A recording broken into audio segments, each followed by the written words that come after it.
Hello, everybody. Welcome to another episode of the Thriving Adoptees podcast. Today, I'm delighted to be joined by Gladys Blackwell. Looking forward to our conversation today, Gladys. Good morning. Yeah, good morning to you. Looking forward to it too. Great. So listeners, Gladys is a mum through a kinship adoption. She has Yeah. also, yeah, she is also fostered, and she is a professional. She works as she leads on foster and adoption at the Children's Center in San Antonio, Texas. We've had a lot of people on from Texas recently, Gladys. I don't know. It's a hotbed of talent and adoption. Yeah. We have a high rate of adoptions here, especially in San Antonio, also in the state of Texas. Yeah, yeah, and it's a huge state as I Huge. live Yes, there. yes, yes, yes. Um, so guys, what if we could start off with the first kind of the big question really in terms of what thriving means to you personally? What comes to mind when you hear this word thriving? Because it's one we throw around, yeah, right? We When do, we do. We throw it around. And from my experience as a foster parent, and I really liked working with teenage boys, but teenagers, but especially the teenage boys. And then also adopted kinship placement of my grandson and currently working at the children's shelter as director of foster care and adoption here in San Antonio, Texas. And I guess when I think of thriving, and I remember us talking about that word before, and I really thought about what is thriving. And I guess for me, personally, what it means to me is to thrive and in this space and in the community. What it looks like in terms of thriving, it's meeting your basic needs. Oh, I thought about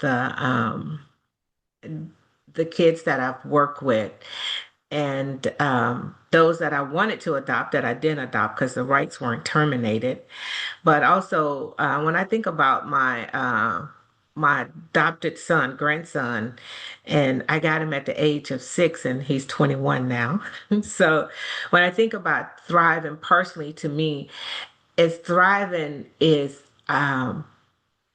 knowing how to ask for help. You know, I know we think about thriving as thriving within your purpose, but for him, thriving is, through the counseling and everything. And when I think about it, is asking for help. Um, and also learning how to be in certain spaces. And what I mean by that is being in the space here at home with his family and then at school, because he went away to school. yeah, so I went to like a boarding school. Yes, he went to an all boys school. And you're talking about thriving, because it changes. It's like it's thriving for me is transitional, you know. So it changes how he was thriving, and I watched him from um, elementary school to now he's at a all boys school, Morehouse University in Atlanta, Georgia, and that space has been really tough for him in terms of thriving, but he's learned how to thrive in terms of with his peers, with his instructors, within finding out who he is and what he want to do in life. And so that has really made a difference. Just my watching him transition from one stage to the other. Yeah, yeah. So it's all about that change and progression, and the other key word that kind of leapt out there, Gladys, was learning, right? Learning, Was the yeah, learning, yeah, yeah. Was is the learning in those spaces, yeah, and when you learn is that for him is what have you learned, what have you taken away from them that would allow you to thrive in other areas of your life, and that means also the spiritual aspect of his life. yeah. So yes. By spiritual, do you mean religious? I mean religious, and then I mean in the spiritual, I mean having those moral standards. You know, one of the words that we use in terms of thriving and working with him is integrity, is doing the right thing when no one's looking. Yeah, Yeah, yeah, yeah. So important, eh? Um, it is. because he's away at He's school, away. He's so away at school. you're not there, and that's that thriving through through the transition and the learning curve. You know, having the tough stuff. What about yourself? I mean, it's a big question to ask. I appreciate. What about your most significant learnings yourself, Gladys? Because you've got this wealth of experience, both professional and personal, with your grandson and also the kids that you've fostered. What have been your biggest learnings? Wow. I think one of my biggest learnings were um, my expectations, and all of this, and in my career and working with the kids, is my expectations. Is My expectations don't always pan out the way I think it should be. And so I think for me and all of this and working with kids, even kids that have been adopted, and I've learned how to, wow, and that's a good question. I've learned how to, and my spirituality comes into play. So I've learned how to, for me, for the main thing is that I pray a lot. I pray for my kids. I pray for my family. So I think for me, for one, would definitely be prayer. Yeah. Yes. So, are you talking about your expectations being exceeded, not met? Are you talking about flexibility with your expectations, holding your expectations lightly, frustration when expectations are not met? What Yeah, is it? that's what I mean by expectations is that, we and I've seen kids adopted, and and it's almost like there's an expectation, but there's a part of me, and I'm going to use this as an example of me holding my breath because I wanted to work out for this child. So that if I run across this child in a grocery store or somewhere, that I know they say thank you. So even in that, I've learned that I may not never get a thank you. And I just have to be okay with what I've done and know that I've done my best. So I think that's probably one of the things is that, and doing matching adoptions with families and kids, is that I have to know that I've done my best Yeah, and to let go. yeah, yeah. So a sense of grace, really, Yes. Yes. A sense of grace. sense of Yeah. grace. That would go back to the spirituality, the Mhm. integrity, and religion, and also being kind of calm and centered, and uh, being happy with what we've done rather than regretting stuff.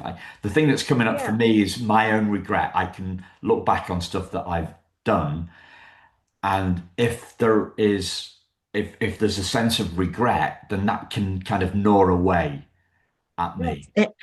And it can, but I can't allow say if I had one failed adoptions and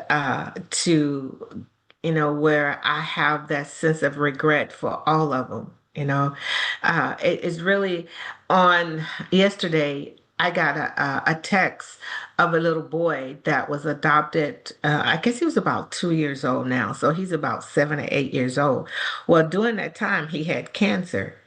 And so foster mom, not well, adopted mom, not foster mom, adopted mom, she sent a picture of him, and her comment was that his time is short on this earth. The cancer has came back. And so I think they've given him like a short period of time to live. But even in that moment, in that time, they have been so nurtured and great, to he and his sister, that was beautiful to see. That, even looking at him, he looks good, and I thought in that moment, wow, you know, I'm just so glad that he was with this family. Yeah. So it's about the moment and the life. It's about the moments and the life we have rather than the Yes, future. yeah, yes. In this moment, in this time, and in this space, right? Yeah. That's where all the power is, right? That's where all the power is. Yeah. Yeah, yes.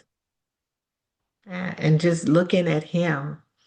And there's a sadness because, and even when you use the word thriving, you want to know, he was adopted and, did he thrive? And he did, even though it's such a short length of time, 7, 8 years old, such a short time where we have others that are much older, but this little one, you know, the nurturing, the love, that they cared for him. So. Yeah. Yeah. So I guess, is it a choice about where we, where we focus Where we our, focus. Yeah. attention? Yes. And I get pictures. I get pictures of adoptions where the kids have grown up. I've been invited to like quinceañeras, which is like when a child turns 15. So I get a chance to see them, from when they were maybe toddlers or infants up until that stage. And to just, and so when you're talking about thriving adoptees, that's thriving. you know, when you can see because when a child comes into care, I don't know if you ever noticed the eyes of a child that comes into care, the body and how thrive and begin to, when they begin to thrive, you see the sparkle in their eyes, you see the body begin to sit upright. It just change. It's like a change all over when they begin to thrive within Yeah. that environment, within that home Yeah. and community. Yeah. So it's like the word that's coming to mind or the phrase that's coming to mind, it's like it's a whole body experience. It is. It's a whole body experience. Yeah. It's an entire body experience. And it's just, and I saw at the quinceañera, I saw the little one, and she just danced and she had, two sets of grandparents, two sets of, with her Yeah. uncles and just everything. It was wow, it was such a beautiful sight to Yeah. see her and watch her. Yeah. So she was living in the moment. She was living in the moment. She was living in the moment. Yeah. Yes, she was Yeah. living in the moment. Yes. Yeah. I think we we're not great at doing that ourselves as adults sometimes, right? Yeah, yeah, yeah, yeah. Yeah, we're not. And and the thing is that they had that particular household had gone through so much and they fought so hard for her. They fought so hard for her and they won. And in the end, I thought to myself, because she was supposed to go to her grandfather, and they really big on kinship. And even though the grandfather knew he couldn't do it, he wanted to hold on to her. And I thought to myself, and you know how you begin to pray the spiritual part, for him to realize the best thing is for him to let go, And I think it would have been great if he could have seen her like now, compared and where she is, now, how Yeah. well she's thriving and the love and just and how she's surrounded. It was like probably over 100 people there at her little quinceañera. Yeah. So what's the magic? There's a certain magic when you I kind of knew you were going to talk about that. You talked about the eyes, and Hmm. I kind of knew you were going to say something about sparkle. Like Yes, I had an yes. intuition that you were going to say something about that, and and I we you used the word transition as well, and I think, well, there's a certain magic on that transition from dull, uh, Yeah, dull and dead eyes to yeah, sparkling, yeah. and what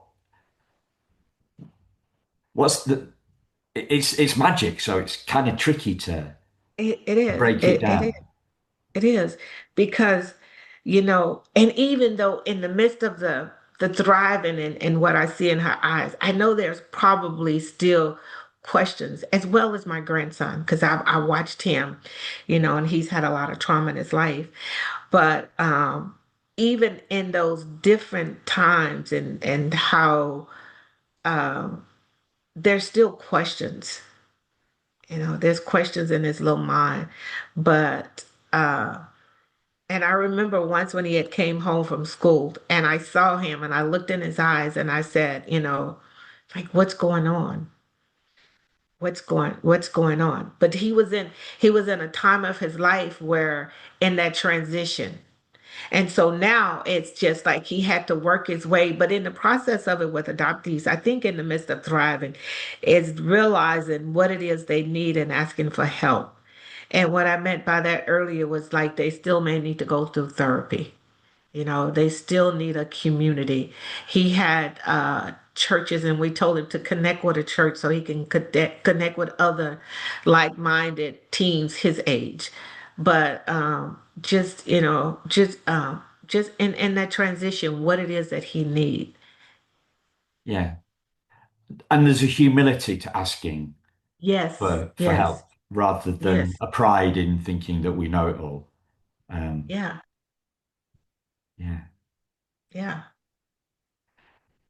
and I was going back to thinking about the girl dancing with the sparkling eyes, and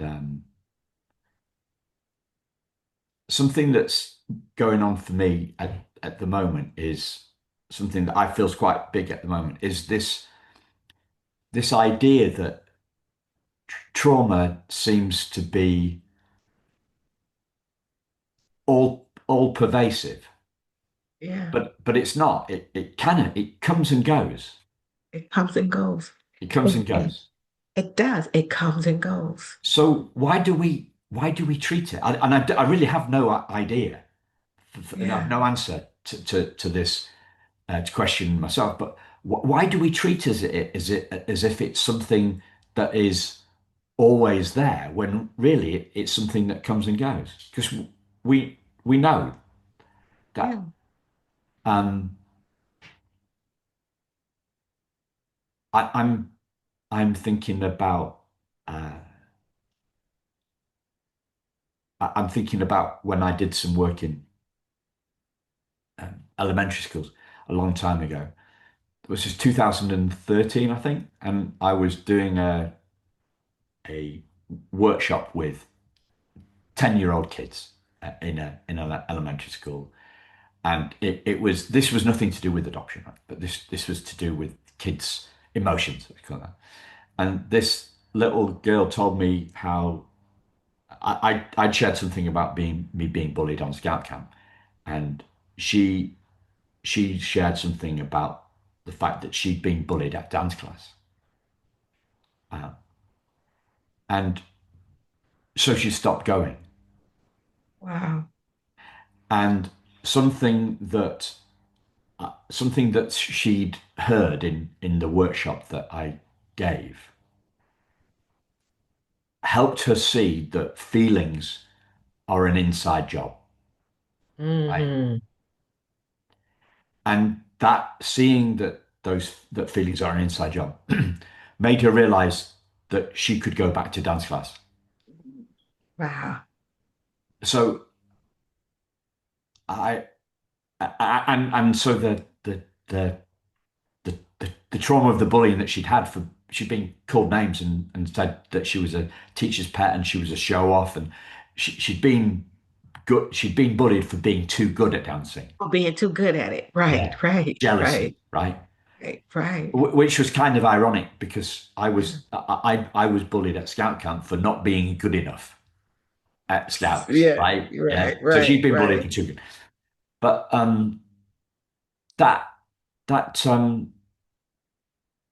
that question that I mentioned a couple of minutes ago. Why do you think we teach when trauma is the thing that comes and goes, like our feelings? Why do we treat it? Why do we talk about it like it's an all pervasive thing, that it's always there?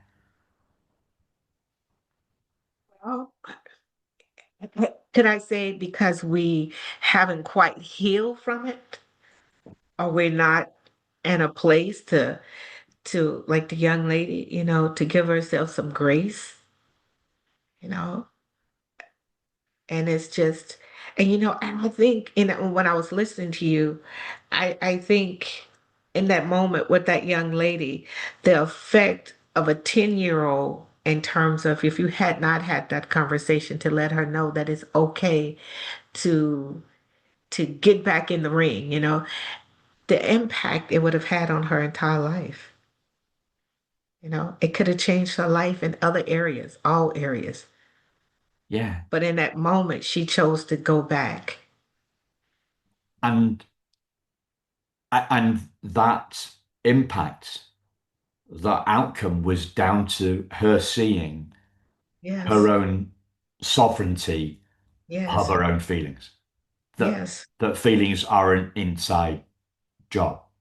Get inside, yes.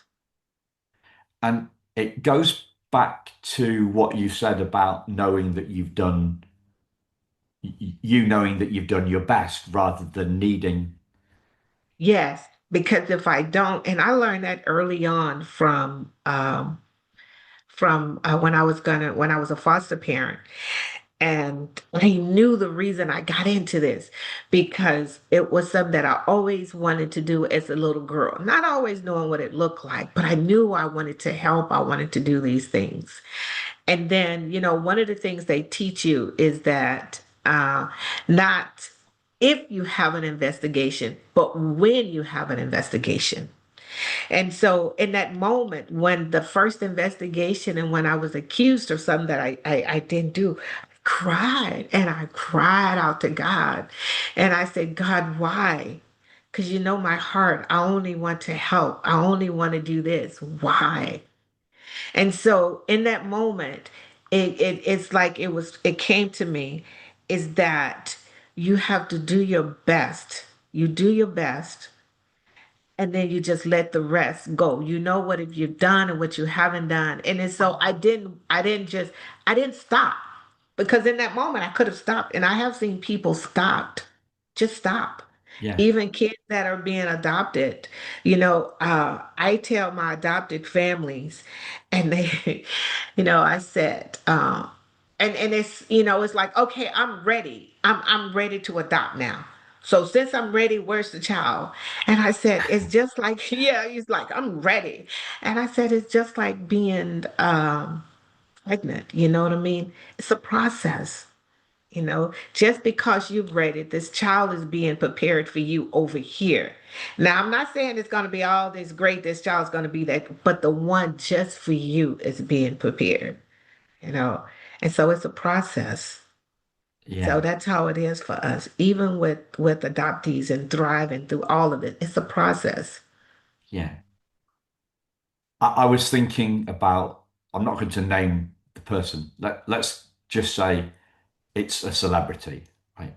Hmm. And a celebrity who has adopted, and they they're used to getting everything. They're a celebrity. They're very people say yes to them. Right, They have lots of money, and therefore right. they expect instant gratification. Hmm. And then so that so they adopt in a certain way. Right. Some of them may adopt in a certain way, and then it's not, I guess, from religious sense, it's not God's plan. It's their plan, Your plan. and then It's your plan. and sometimes those plans go wrong. And sometimes those plans go wrong. Yeah. And so, do you think that in the midst of like for an we're talking about thriving adoptee and thriving. Do you think, and listening to what you just said, in terms of that child's journey, and we talk about the body, the changes and the love, that it makes a difference with the family and their intent, and when that child comes into this world, comes into their home. You think it makes a Yeah, yeah. I mean, I think religion does, churches do a lot of good in the Mhm. adoption space, but like any other human institution, right? Right. They don't always they don't They always don't. turn to it, you know. And I'm thinking about an adoptee that I interviewed ages ago, and somebody that the same age as me, right, late 50s, and she talked about she's American. She talked about her mum adopting her to look good at church, Yeah, yeah, yeah, yeah, and so it's coming from pride. It's not a I think the word narcissism is kind of overused at the moment. If you if yeah, you yeah. I spend a bit of time on Facebook looking at stuff, right? And if you were to believe Facebook, every single man in the world is a narcissist, right? We all Yeah, are, right? yeah, Um, that's but somebody that adopts to look good in the eyes of good. others, Yeah, even in the eyes of God, is some sort of narcissist at some level. I think. I do, like the other thing to answer your question is we don't know what we don't know. So until I started speaking to lots of fellow adoptees 5 years ago, I hmm didn't realize how lucky I'd got because, yeah, yeah, because my parents weren't coming. They had their shortcomings, right? Like everybody yeah, has their shortcoming, but they weren't coming from a place of what I was going to bring to them. It was about what yes, they were going to bring to me. exactly, exactly. And I think that I think with the little girl and the one that I said was dancing, and how, and even to watch her dad, her adopted dad, as he danced, how they dance to dance with their daughter, and the tears, and how, and that wasn't the first time I had seen him cry for her. I saw him cry for her when he was fighting for her, and he was willing to give up everything and anything, to make sure he and his wife could adopt her. And so just uh, just watching that, just looking at her and how happy she was because they truly wanted her. They wanted her. So there's two sets of there's there's two sets of tears there, two occasions of Yes, tears, yes, but very different very reasons different. for the tears. Yeah, yes. The second one were tears of joy. Second was tears of joy.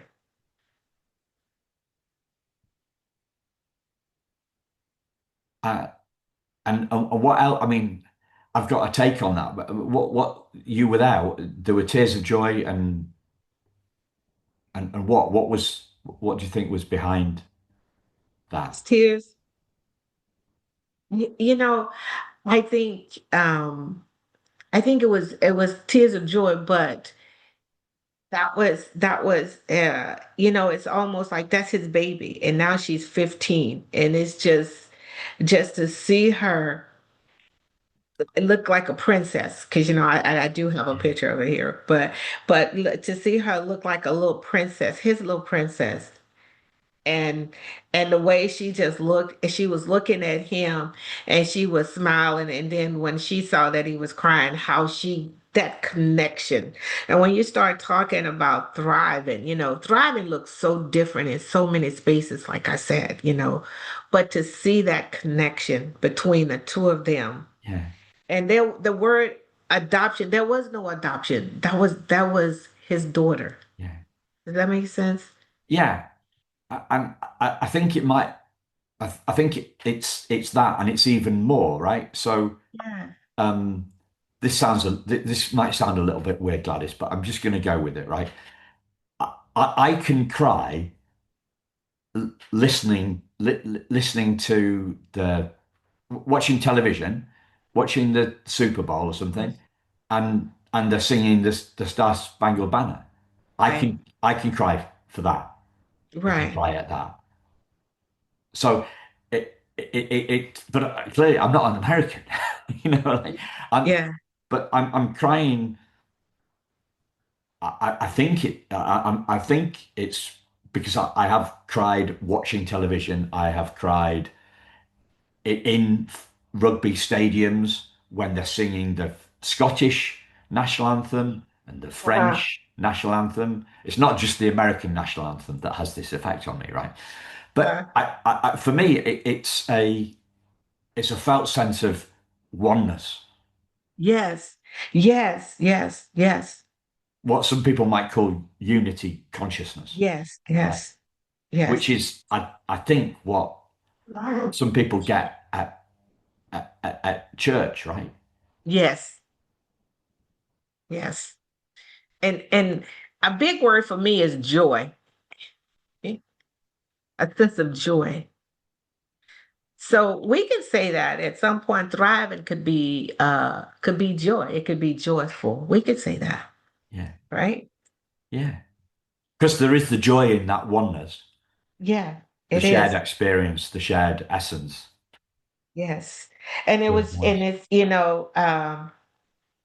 and they just did. They just did, and then I had other adopted families that were there also at the event because they kind of connect with each other.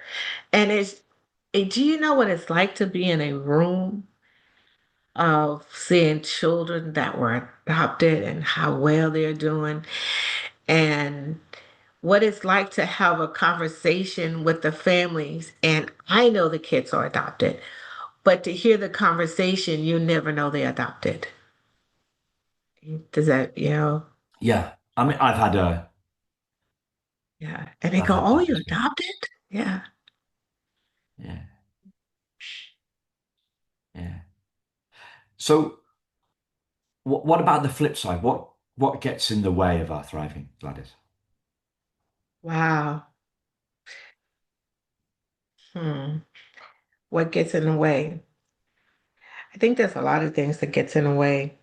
One that gets in the way is that when you have a parent that you talked about earlier that adopt for the selfish reason because it's all about me. I think another thing that gets in the way is that, and it's definitely selfishness because I've seen adopted parents say the child may come with a blanket and they say first of all they want to wash it right away, but they come with a blanket or some type of toy and they want to get rid of it right away, like we don't know. I'm just gonna throw this away. And I said, no, why don't you keep it? It's a connection. So I think it's selfishness, and when we want to erase that child's life prior to you. Because when they say to me, I want, and I did birth mothers adoptions. I did a lot of birth mothers adoption. As a matter of fact, I even did Russian adoptions. But one of the things is that I want an infant. They said, why do you want an infant? Because an infant, I can make it like my own and they won't know, you know. Then I say, well, have you thought about the fact that that infant is inside of this mom? There's a connection in that womb. Whatever trauma she has felt, this infant can feel it. No matter how you try to erase this child's life because you got it. And I have given babies out straight from the hospital that's still going to want to know about that other side. But when you try to erase it, I think that's a part of where the problem comes in at. Yeah.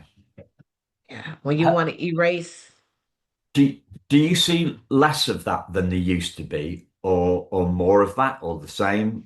You know, I see less of it, but I see less of it because now I have families, you know, that want to adopt kids that are a little bit older, but I see less of it, but I can also, you know, when I see it, I have to have that conversation. And also in talking to um, the adopted parents, I say, if you have that conversation, whatever you know about the birth mother, whatever you know about the birth father, if you begin to share it in a way in which it's more like you're grateful and thankful as opposed to it was a bad thing, you know, it would make a difference in this child's life. Yeah, I've heard people talking about this with from a you know with sorry with religious language. Right? Um, have I? I've started, so I've finished. Like if you criticize the birth parent, you're criticizing the Mhm. child, and the metaphor is uh, fruit from the poison tree or something. You know, like we the connection that you're talking about, if the child still feels that some sort of connection to her, Yeah. to Right, his or her right. birth mum, and you criticize the birth parent, then Yes. the Yeah. child's going to take or Hmm. may take that on board and Hmm. see that as a Hmm. criticism of Right. them. Yes. And so, you know, and I believe that even in the womb, when the birth mother has gone through trauma and dealt with a lot, is that that also impact her infant. Yeah, You know, so you remember when we talked about in that moment, so you may not see it as a toddler, but you may see it when the child turns 6, or you may see it, you know, at some stage it may show up, you know. yeah, And so I think, you know, and I really in what I try to do in terms of dealing with especially adopted parents is teaching them the developmental stages, you know, because you know sometimes when a child is adopted they think they're acting this way because they are adopted when developmentally that's just what they're supposed to do. You yeah, know, that's what they do. yeah. There's it's an area that we get off to onto often on this show. Is this different? The questioning, is this an adoption issue or is this a human issue? Oh, Uh, right. Yeah. Yeah. Is it adoption issue or is it a human issue? Huh. And it could very well be. Yeah, yeah, a human issue. I want to go back to the gratitude thing because you talked about your own expectations. I think you said, you know, like, if you saw a adopted kid in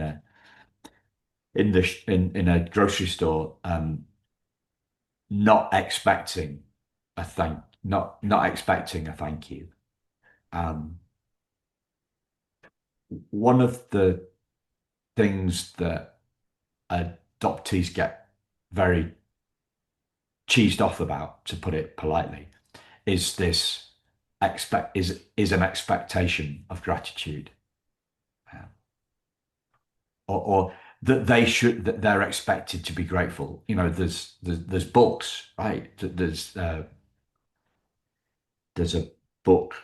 I'm on a panel in a couple of weeks, and the book's title is around this gratitude thing. Um, what have you what have you seen or learnt about that stuff? Gratitude. And I, you know, I can use the same young lady. One of the things is that because when I came into her life, in that season, she was about two. As a matter of fact, it's Valentine's February this Yeah. month when everything was going on, and they made her middle name is Valentine, it's her middle name. But when I went to her, I can say I don't went to the party. She didn't recognize me.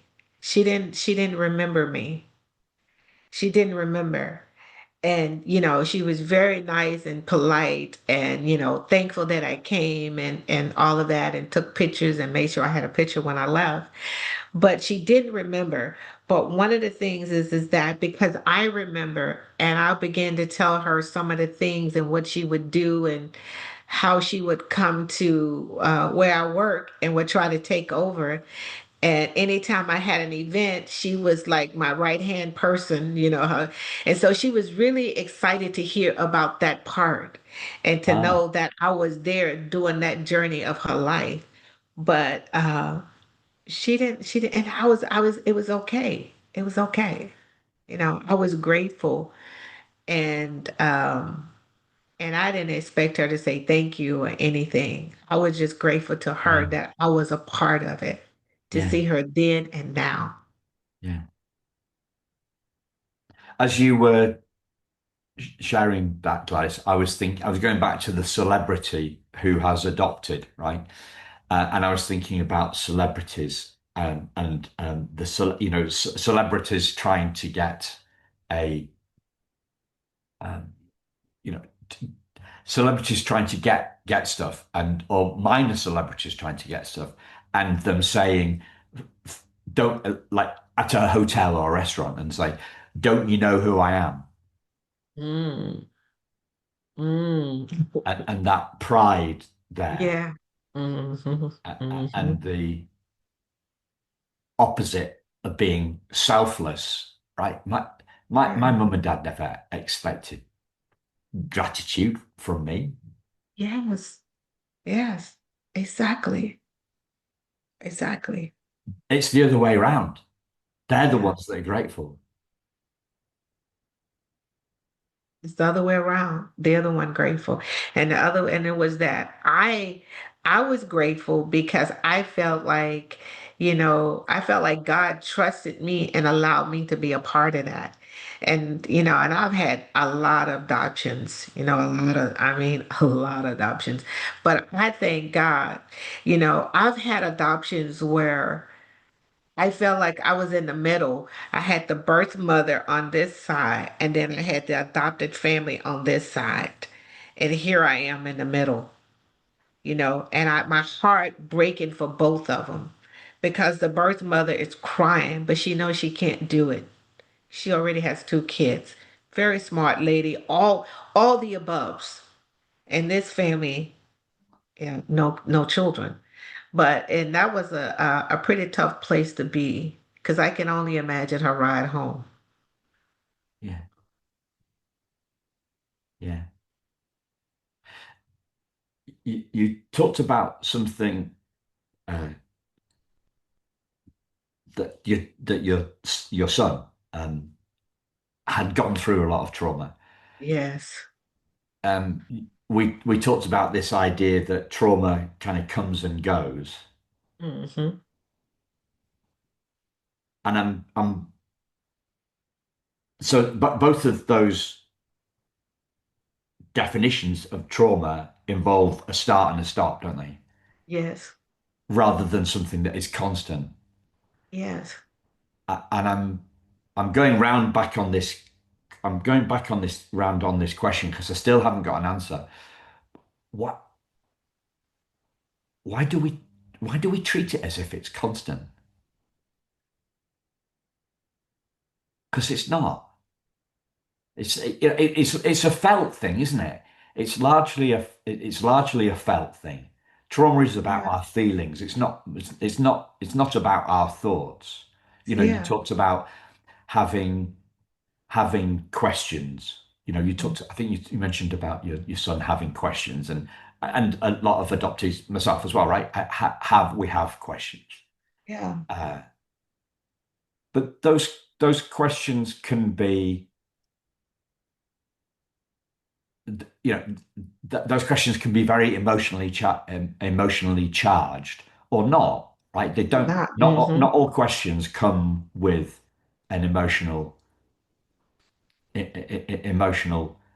charge.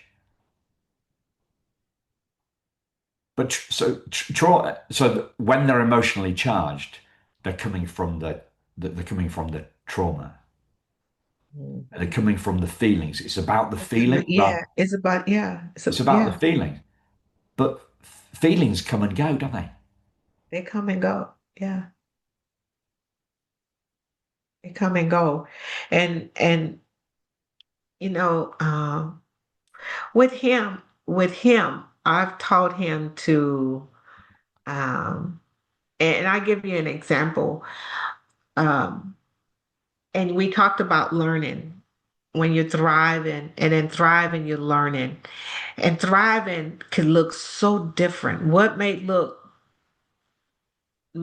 not look, well, what may look traumatic or bad for me in your space, but you're thriving and it's how you're thriving in it.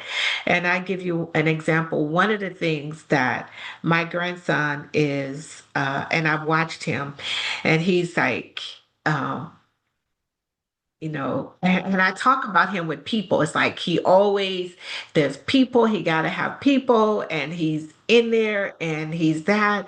And I said, I think sometimes maybe you just should sit down and maybe journal in your thoughts and things like that. And so we even I started him to journaling, but then COVID hit. And so guess what happened with COVID? All the people were removed now. So all the people are now gone, and he just have his papa and myself. And in the midst of all of that, with him, the uh, the trauma emerged because now he's still. So he began to remember the trauma when he was a little boy and other things that had happened to him. He began to remember. And so, and I start watching him and I can see that he was sad. And I was like, what's going on? And he's began to talk about it. And so even in that moment, I immediately, okay, we need to get a therapist. So we did start therapy doing all of that. But it helped him in what he learned and the coping skills in order to start the next phase.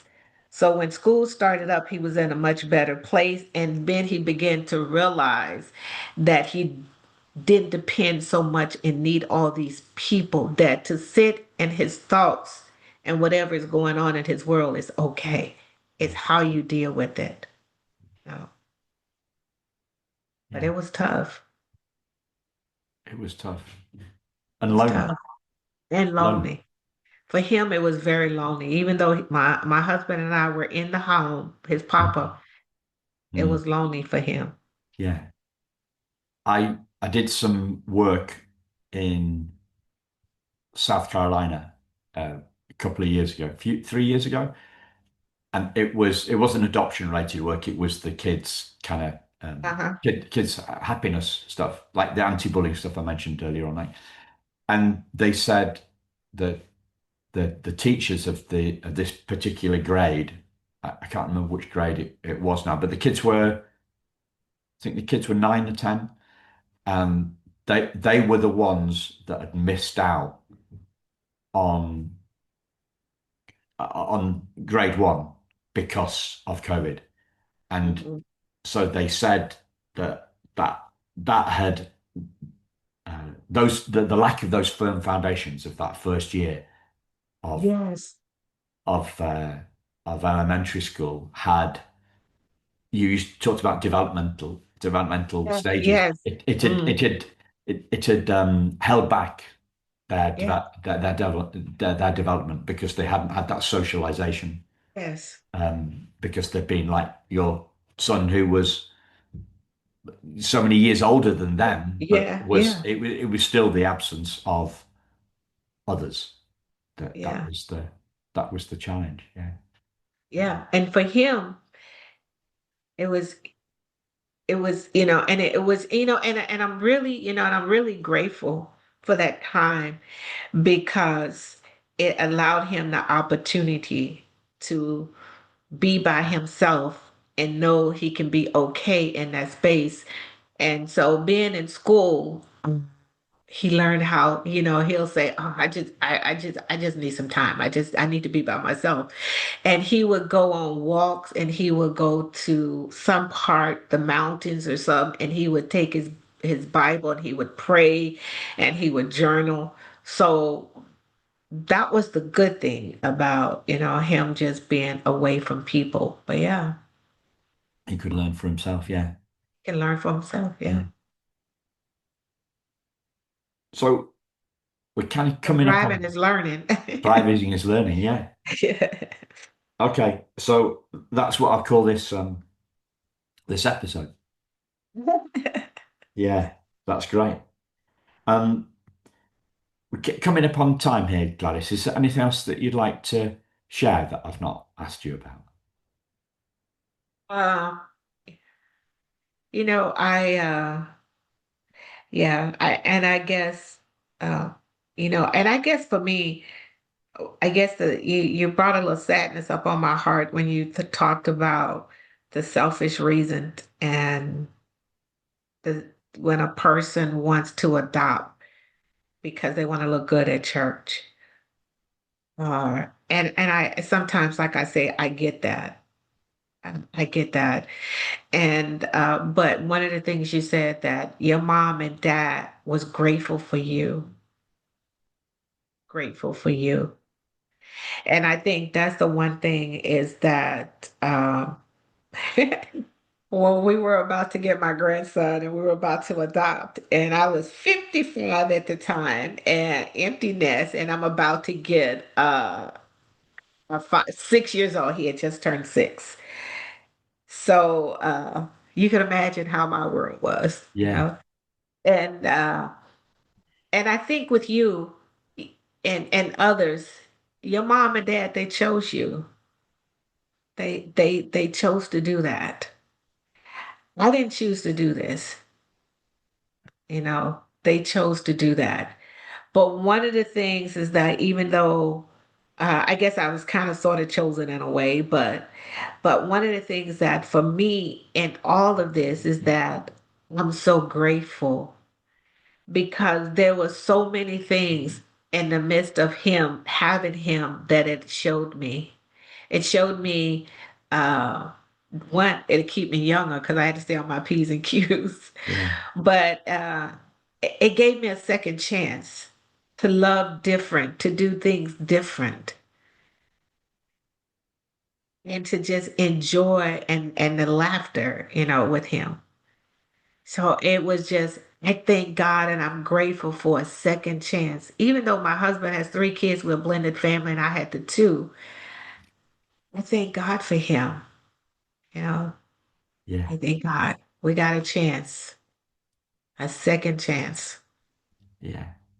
And that was grace. Yeah. Beautiful. Great place Yeah. to bring it in. Yes. Thank you. Thank you, Gladys. Thank you, listeners. We'll speak to you again very soon. Take care.